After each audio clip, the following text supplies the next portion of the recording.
ゆっくり解説。ソフィア・ローレン、イタリア映画界の女王の栄光と伝説。ねえマリサ、今日のテーマはソフィア・ローレンイタリア映画界の女王の栄光と伝説だね。どんなお話になるのかな、楽しみだよ。おう、レイム。今日はイタリアが生んだ伝説の大女優、ソフィア・ローレンに迫るぜ。彼女は美貌と演技力で世界を魅了し、映画史に輝かしい足跡を残した女王なんだぜ。女王なんだ。具体的にどんなところがすごいの？作品とか、特別なエピソードもあるのかな？もちろんだぜ。アカデミー賞受賞、数々の名作、ファッションアイコンとしての影響力。今回は彼女の輝かしいキャリアと人生を、厳選エピソードとともにランキング形式で紹介していくぜ。第10位。ナポリの共演でイタリア国内人気爆発。1954年。ねえマリサ、第10位のナポリの共演でイタリア国内人気爆発。1954年って、この映画がソフィア・ローレンにとってどれほど重要だったの？オーレイム。まさにこれが彼女のイタリアでの国民的スターとしての地位を確立した作品だぜ。1954年のビットリオでシーカ監督によるオムニバス映画ナポリの共演は、ソフィア・ローレンがイタリア国民の心を掴んだ決定だとなったのさ。へえ、オムニバスなんだね。グラマラスな彼女が、どうしてこの作品でイタリア中で愛されるようになったんだろう？何か特別な理由があるのかな？いい質問だぜ。この作品でソフィアは、生まれ故郷ナポリを舞台にピザ売りの女性を演じたんだ。彼女の飾らない陽気な魅力と人間味あふれる演技が爆発的に発揮され、まさにハマり役だったぜ。自然体な演技でナポリっ子特有の情熱や庶民的な生活感を表現したから、イタリア国民は共感し、親近感を抱いたんだ。当時のネオレアリズム映画に求められた、飾り気のない美しさと演技が時代と完璧にマッチしたのさ。なるほど。元の彼女の魅力と、親しみやすさが爆発した作品だったんだね。それがイタリアの国民的スターになった大きな理由なんだ。その通りだぜ。この映画によって、ソフィアはただ美しいだけの女優から、イタリアの顔と呼べる存在になったんだ。この国内での揺るぎない人気が、後にハリウッドへ進出し、世界的なディーバとなる大きな足がかりとなったのぜ。まさにナポリの共演は、彼女の輝かしいキャリアの原点であり、非常に重要な作品だったんだぜ。第9位。カルロ・ポンティとの運命的な愛と結婚。1957年。ねえマリサ、第9位はカルロ・ポンティとの運命的な愛と結婚だね。ソフィア・ローレンの人生で、彼との関係ってそんなに重要だったの？オーレイム、もちろんだぜ。カルロ・ポンティは単なる夫以上の存在だったんだ。彼は敏腕プロデューサーで、無名の彼女の才能を見抜き、世界的な大女優へと導いた、まさに運命の人なのさ。へえ、プロデューサーでもあったんだね。でも、結婚に至るまで、何か大変なことがあったの？ああ、大変だったぜ。二人の関係は当時スキャンダラスだったんだ。ポンティはソフィアより20歳以上年上で、しかも当時イタリアでは離婚が認められていなかったから、彼はまだ別の女性と法的に結婚していたんだ。じゃあ、どうやって結婚したの？ 1957年にメキシコで代理人を通じて結婚したが、イタリアでは法的に認められず、重婚罪に問われる可能性まであったんだ。この問題を解決するため、最終的にフランス国籍を取得し、1966年に正式に再婚したんだぜ。うわぁ、そんな苦難を乗り越えて結ばれたんだ。すごい愛だね。これが彼女のキャリアにどう影響したの？もちろん大きな影響があったぜ。ポンティは彼女の才能を信じ、ハリウッド進出や出演作の選定など、常にキャリアをサポートしたんだ。まさに公私にわたる最高のパートナーであり、ソフィアが女優として輝き続ける揺るぎない支えだったんだぜ。彼女の伝説は、このカルロ・ポンティとの愛なしには語れないぜ。第8位。月夜の出来事演技力と喜劇的な実力を証明。1958年。ねえマリサ、第8位は月夜の出来事で演技力と喜劇的な実力を証明ってあるけど、この映画ってどんな作品なの？オーレイム。この月夜の出来事は1958年のアメリカ映画で、ソフィアがハリウッドでコメディエンヌとしての才能を開花させた、とっても重要な作品なんだぜ。コメディエンヌ？ソフィア・ローレンって、グラマラスでシリアスな役のイメージがあったから、意外だね。どんな役だったの？いい質問だぜ。この作品でソフィアは、ケイリー・グラント演じる男やもめの家に住み込み、3人の子供たちの世話をするイタリア人女性シンシアを演じたんだ。最初はとんでもないトラブルメーカーだけど、持ち前の明るさと天真爛漫さで子供たちやケイリー・グラントの心を開いていく、魅力的なキャラクターなんだぜ。へえ、面白そう。あのケイリー・グラントと共演したんだね。彼の相手役を務めるって、それだけでもすごいことだよね。そうだぜ。ケイリー・グラントはソフィアとの共演をとても気に入って、誇りと情熱に続いてこの作品でも彼女を強く希望したんだ。二人の息の合った掛け合いは、観客を大いに魅了したのぜ。ソフィアは、それまでのセクシーなイメージだけでなく、親しみやすさやユーモアのセンスを見事に演じきり、幅広い演技力を持っていることをハリウッドに証明したんだ。なるほど。この映画で、彼女はシリアスな演技もできるけど、コメディもいけるってことを示したんだね。だから、彼女の演技の幅が広がったんだ。その通りだぜ。月夜の出来事は、ソフィア・ローレンが単なるグラマー女優ではない、真の実力派女優であることを世界に知らしめた作品なのさ。この映画が、その後の彼女のハリウッドでの活躍に大きく貢献したことは間違いないぜ。伯爵夫人、チャップリンの最後の監督作品でマーロン・ブランドと共演、1967年。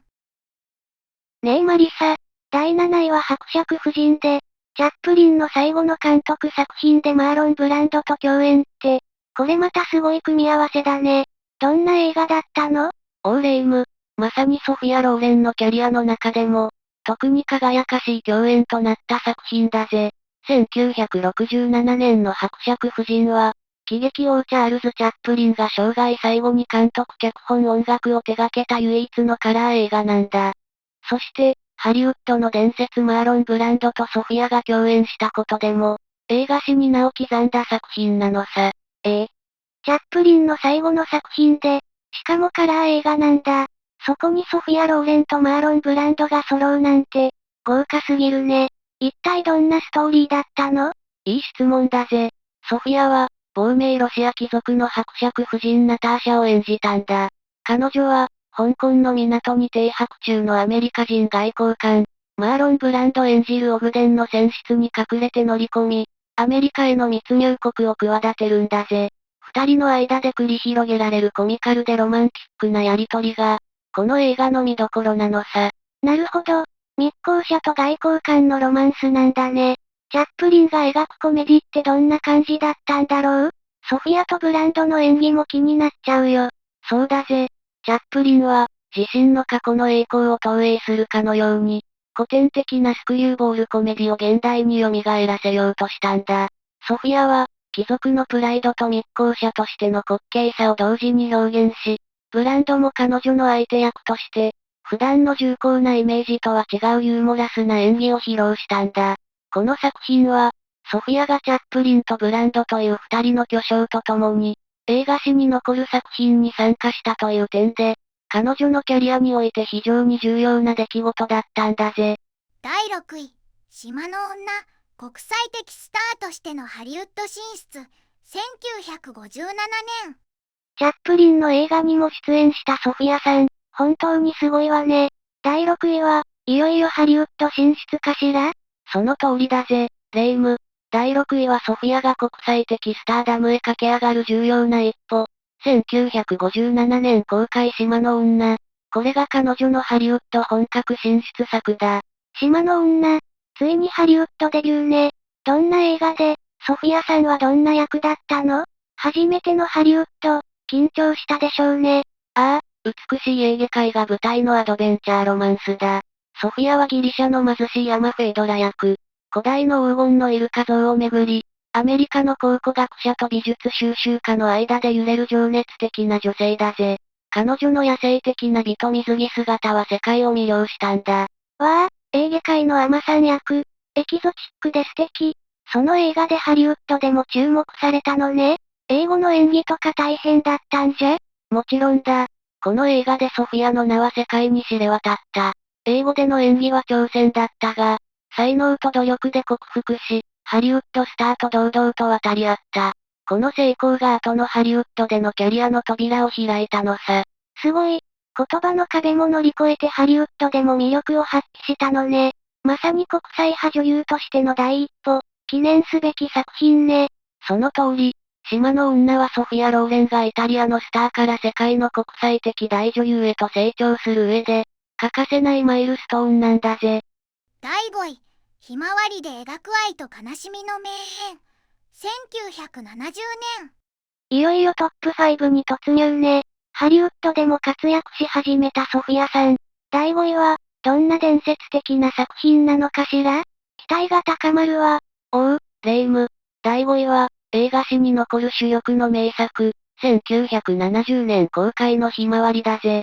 この作品でソフィアは、戦争によって引き裂かれた愛の物語を見事に演じきり、世界中の観客の涙を誘ったんだ。ひまわり、聞いたことがあるわ。すごく有名で、感動的な映画だって。ソフィアさんはどんな役だったの？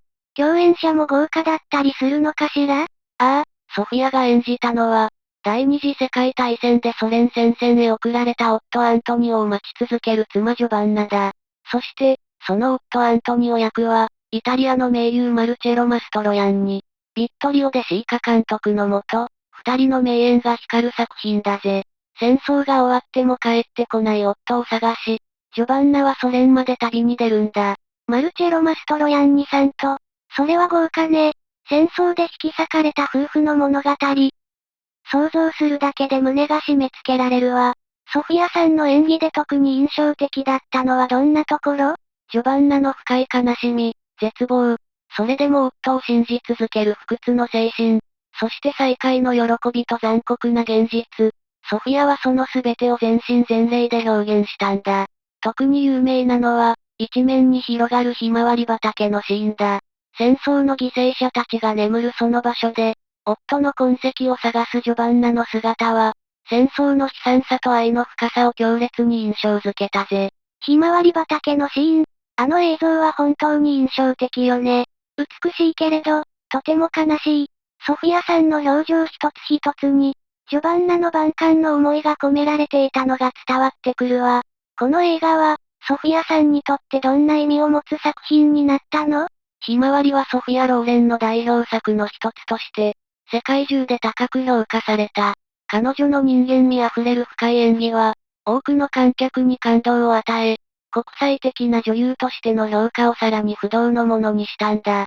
戦争という大きな運命に翻弄されながらも、愛を貫こうとする女性の強さと悲しみを体現したジョバンナ役は、間違いなく彼女のキャリアにおける最高の演技の一つと言えるだろうな。第4位、昨日今日明日でアカデミー外国語映画賞受賞。1963年。ひまわりの感動も冷めやらないうちに、もう第4位ね。ソフィアさんの伝説は、どれも本当に濃密だわ。次はどんな輝かしい功績が飛び出すのかしら？おう、レイム。第4位に輝くのは、イタリア映画の金字塔とも言える作品での快挙だぜ。1963年公開の映画昨日今日明日。この作品はなんと、アカデミー外国語映画賞を受賞したんだ。アカデミー外国語映画賞受賞。それはすごいわ。世界的にも認められたってことよね。ビットリオでシーカ監督。そしてまたマルチェロ・マストロヤンニさんとの共演なのね。どんな映画だったの？ああ、でシーカ監督、マストロヤンニとの黄金トリオだな。この映画は、ナポリ、ミラノ、ローマを舞台にした3つの独立した物語からなるオムニバス形式のコメディなんだ。ソフィアはそれぞれの物語で全く異なるタイプの女性を演じ分け、その演技の幅広さを見せつけたんだぜ。オムニバス形式で3つの役を、それは女優としての腕の見せ所ね。どんな女性たちを演じたの？特に印象的なエピソードはあるかしら？ナポリ編では、法律の抜け穴を利用して出産を繰り返すことで逮捕を免れようとする、たくましい闇タバコ売りのアデリーナ。ミラノ編では、裕福だが退屈な人妻アンナ。そしてローマ編では、高級娼婦マーラだ。特にアデリーナのエピソードは有名で、生活力あふれる庶民の女性を生き生きと演じて、観客を魅了したんだ。マストロヤンニとの息もぴったりだったぜ。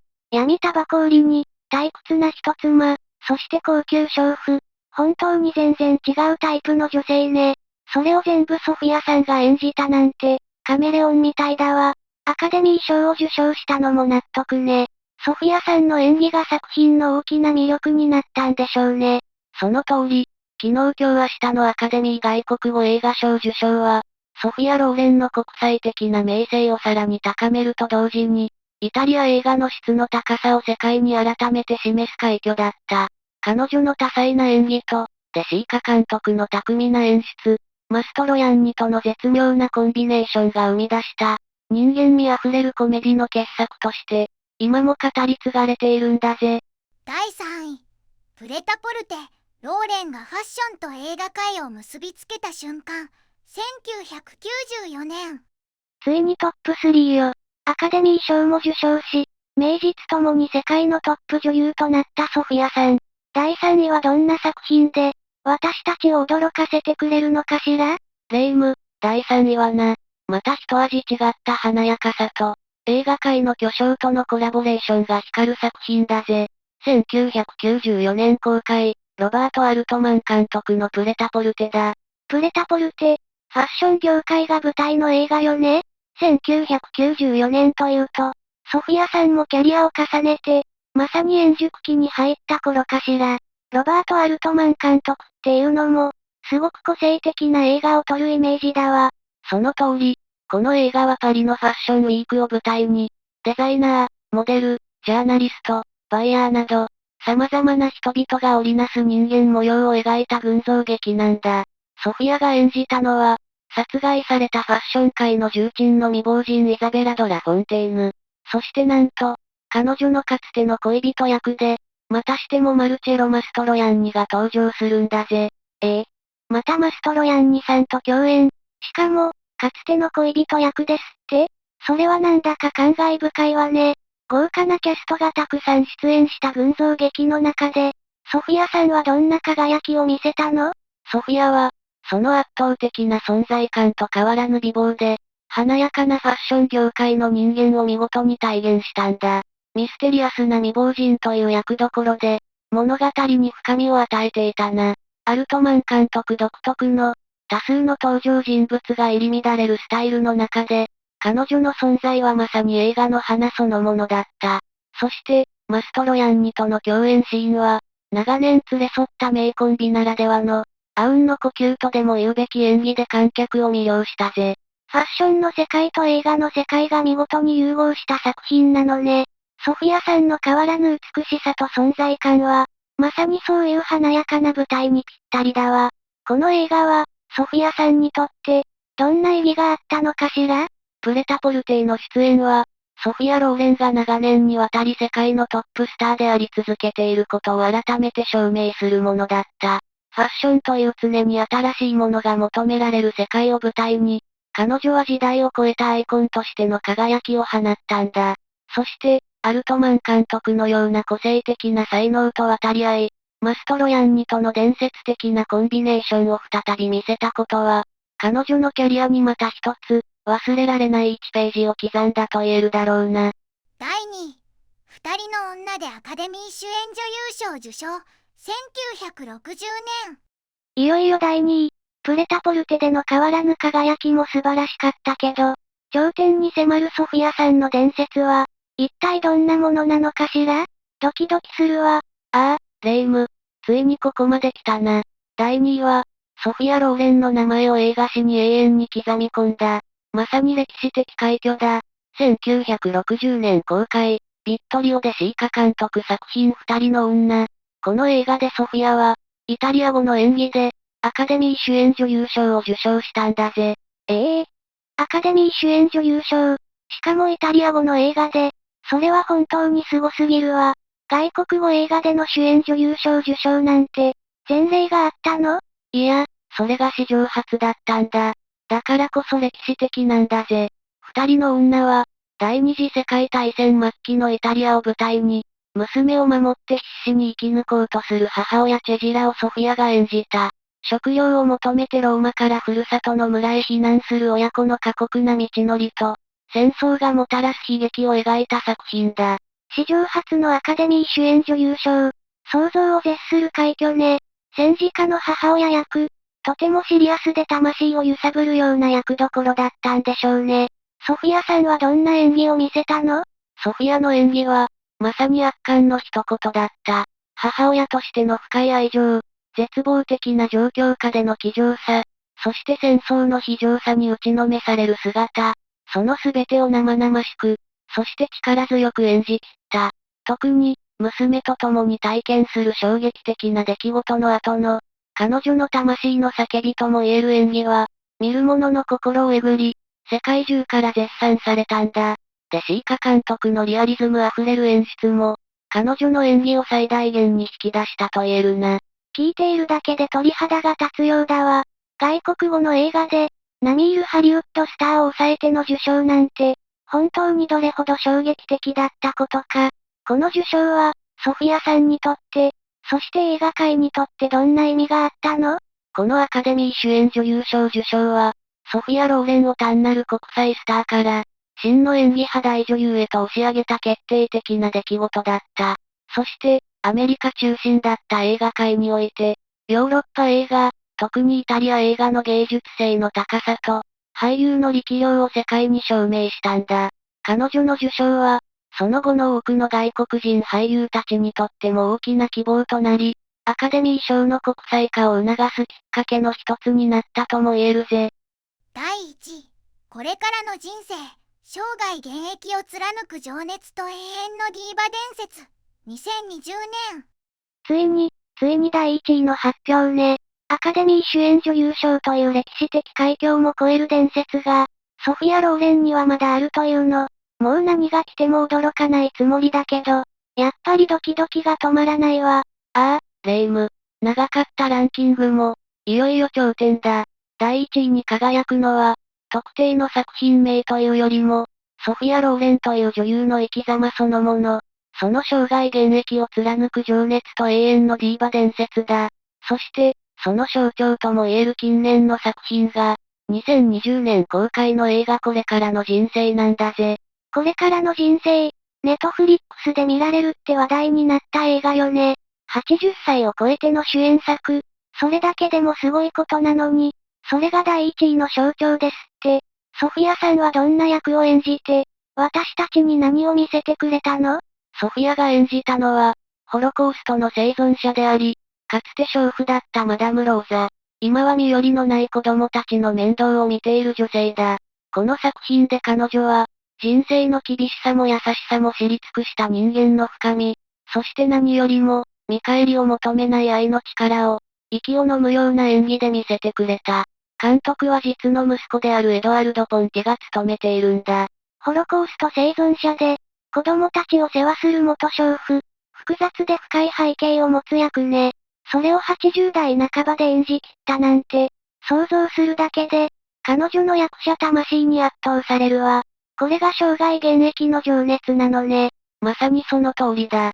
数々の栄光を手にしてきた彼女だが、決して過去の栄光に安住することなく、常に前を向き、新しい挑戦を続けている。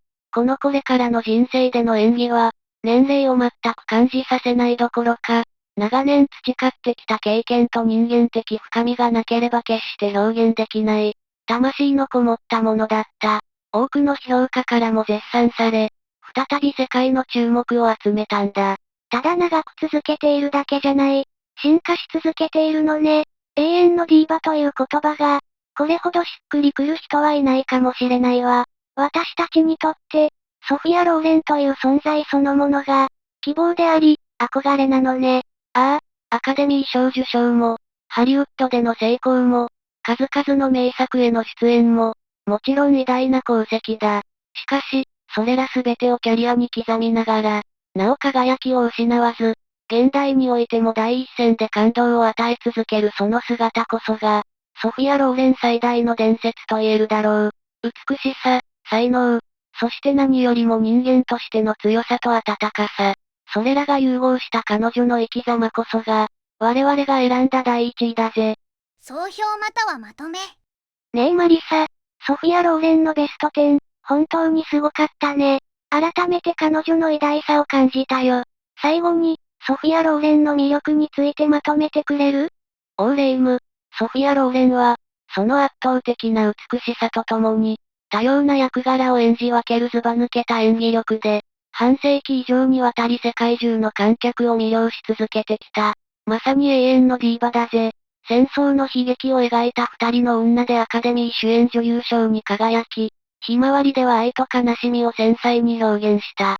さらに昨日今日明日ではコメディセンスを発揮し、晩年のこれからの人生では、86歳にしてなお現役としての情熱を見せつけた。